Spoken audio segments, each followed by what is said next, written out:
हर एक एस्ट्रोनॉमी की बुक हमें ये बताती है कि बिग बैंग के बाद एक ऐसा भी समय आया था जब पूरा ब्रह्मांड बेहद ही तेज गति से फैलने लगा था, जिसे कॉस्मिक इन्फ्लेशन का नाम मिला।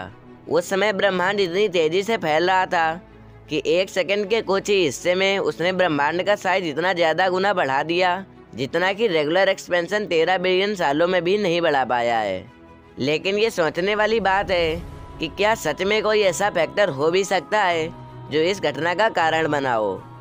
तो आज के इस वीडियो में हम इसी कॉस्मिक इन्फ्लेशन के पीछे का विज्ञान जानेंगे। तो आइए शुरू करते हैं आज का ये सफर इस इन्फ्लेशन के तह तक।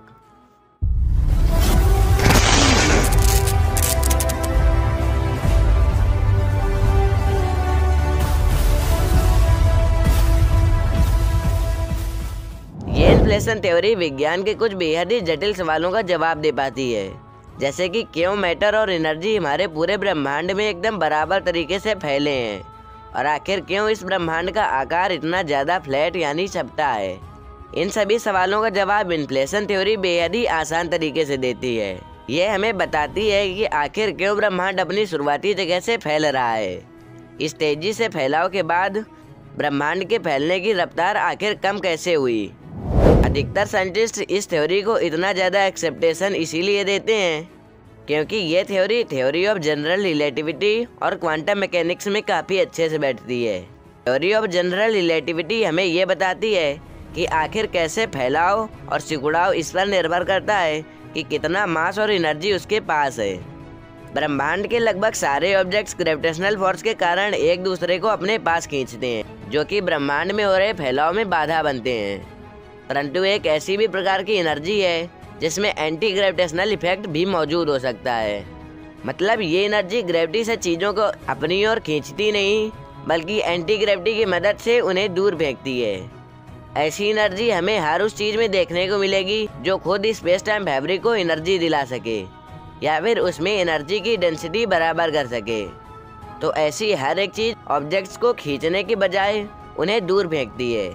इस चीज़ के बारे में बस आप इतना जान लीजिए कि अगर स्पेस के वैक्यूम में कांस्टेंट एनर्जी डेंसिटी है, यानी कि हर जगह पर एनर्जी बराबर मात्रा में मौजूद है, तो ऐसे में अल्बर्ट आइंस्टाइन की इक्वेशन एक कांस्टेंट के साथ खत्म होगी, जो कांस्टेंट कहलाता है कॉस्मोलॉजिकल कांस्टेंट। इस कांस्टेंट की पॉजिटिव वैल्यू का सिंपल मतलब ब्रह्मांड के दोगुना बड़े होने का रेट है, जिसका मतलब ही एक तेज फैलाव से है। इस फैलाव की स्पीड वैक्यूम एनर्जी डेंसिटी की ताकत पर निर्भर करती है।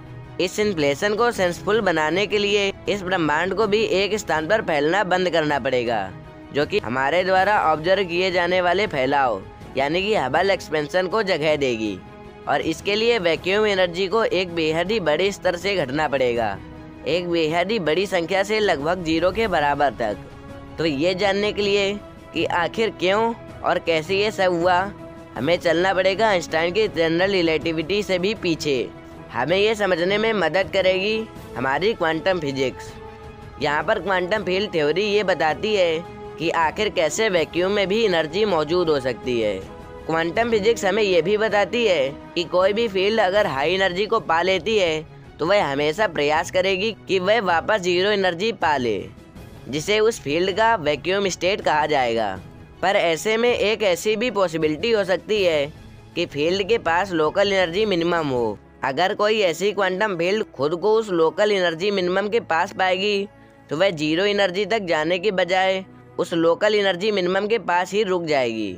यहाँ इस कंडीशन में फील्ड के पास एनर्जी तो बहुत ज़्यादा होगी, परंतु पार्टिकल्स एक भी नहीं होंगे, और इसे ही फॉल्स वैक्यूम कहा जाता है। और ये हमें वही कांस्टेंट वैक्यूम एनर्जी डेंसिटी देता है जो इन्फ्लेशन के लिए ज़रूरी है। इन्फ्लेशन का आइडिया सबसे पहले अलान गुथ ने 1989 में दिया था। ब्रह्मांड के शुरुआती समय पर इन फील्ड्स के पास बेहद ही ज़्यादा एनर्जी थी। इसका कारण था उस समय का एक्सट्रीम टेम्परेचर। अब जैसे जैसे यूनिवर्स ठंडा होता गया, ये फील्ड अपनी ताकत और एनर्जी को भी गंवाती गईं, लेकिन वहाँ पर लोकल एनर्जी मिनिमम होने के कारण उन फील्ड्स की एनर्जी 0 होने के बजाय वहाँ पर रुक गई। ब्रह्मांड और भी ज़्यादा ठंडा होता गया, पर फील्ड्स की एनर्जी वहीं रुकी रही, और इसी कारण इन्फ्लेशन स्टॉप नहीं हुआ।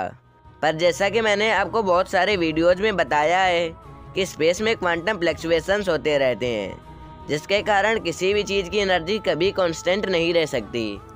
बस इन्हीं फ्लक्चुएशंस ने ही इन्फ्लेशन फील्ड्स की एनर्जी को लोकल एनर्जी मिनिमम से थोड़ा दूर किया, और लोकल एनर्जी मिनिमम से दूर होते ही इन फील्ड्स की एनर्जी लगभग 0 होने और इसी कारण उस पॉइंट पे इन्फ्लेशन रुक गया।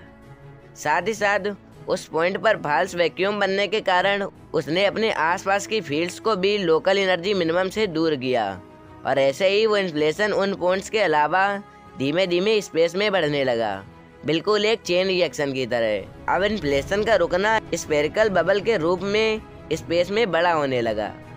हालांकि इस बबल के अंदर एक्सेलरेटरी इन्फ्लेशन रुक चुका था, पर फ्रिक्शन ना होने के कारण बबल के अंदर एक यूनिफॉर्म स्पीड से फैलाव अभी भी हो रहा था, और ये वही फैलाव है जो हम आज देखते हैं। बट वेट, आखिर उस एनर्जी का क्या हुआ जो फील्ड्स द्वारा लोकल एनर्जी लेवल से 0 एनर्जी पर आने पर चली गई?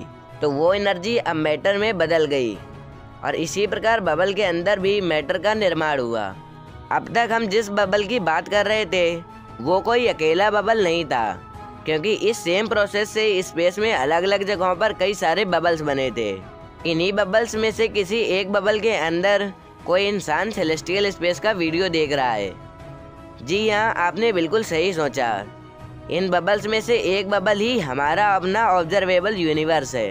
लेकिन ये बात तो थी सिर्फ एक बबल की, बाकी उन बबल्स के अंदर भी तो एक यूनिवर्स बना होगा, और बस यहीं से आता है मल्टीवर्स का कॉन्सेप्ट।